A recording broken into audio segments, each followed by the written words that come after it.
नमस्ते प्रणाम। एक बार पुनः स्वागत करना चाहेंगे अपने YouTube channel Hemraj sir biology में।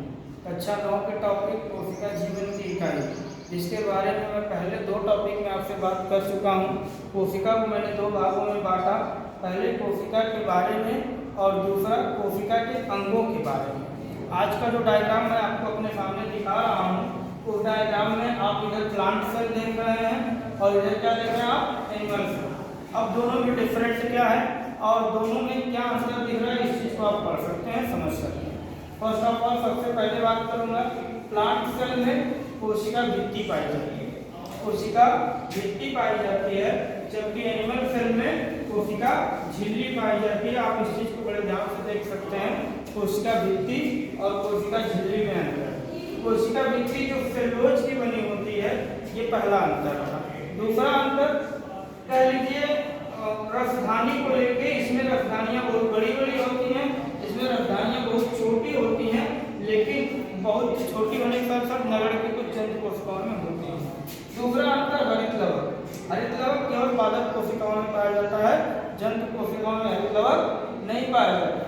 तीसरा जीवद्रव्य, जीवद्रव्य दोनों कोशिकाओं में पाया जाता है।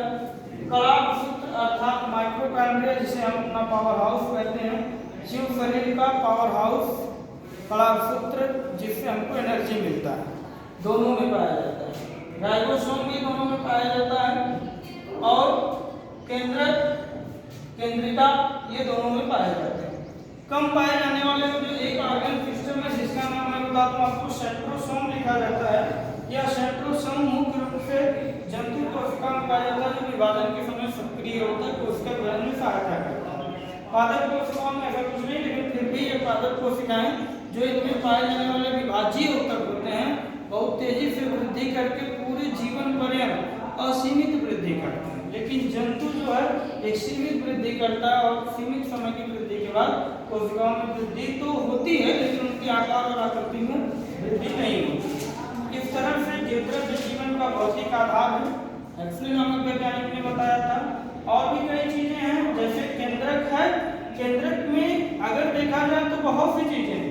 केंद्रक में जो द्रव्य पाया जाता है उसे केंद्रक द्रव्य कहते हैं। जो केंद्रक के अंदर एक और छोटा सा केंद्रिका पाया जाता है, जो केंद्रक को नियंत्रित करता है, उसे केंद्रिका कहते हैं। केंद्रक में ढेर सारे धागे नुमा संरचनाएं पाई जाती हैं, ये इसमें भी होती हैं, दोनों में, चाहे वो प्लांट सेल हो चाहे एनिमल सेल हो, दोनों में पाई जाती है। इस धागा को क्रोमैटिन धागा कहते हैं और क्रोमैटिन धागा विभाजन के समय जो है गुणसूत्र का निर्माण करता है। इस तरह से देखा जाए गुणसूत्र में भी जो डीएनए और आरएनए की संरचना है, जो आनुवंशिक पदार्थों को एक पीढ़ी से दूसरी पीढ़ी में ले जाते हैं, वह इसी कोशिका के द्वारा संभव है। इसी के कोशिका में केंद्रक और केंद्रक में जो गुणसूत्र है, गुणसूत्र को पाए जाने वाले डीएनए की संरचना के आधार पर निर्भर करते हैं। कोशिका की संरचना में ढेर सारे अंगों के बारे में आपको बताया गया है। अभी भी आप और डीपली अध्ययन करेंगे तो और भी अंगों के बारे में आप कमेंट बॉक्स में पूछ सकते हैं। तो थैंक यू मोस्ट।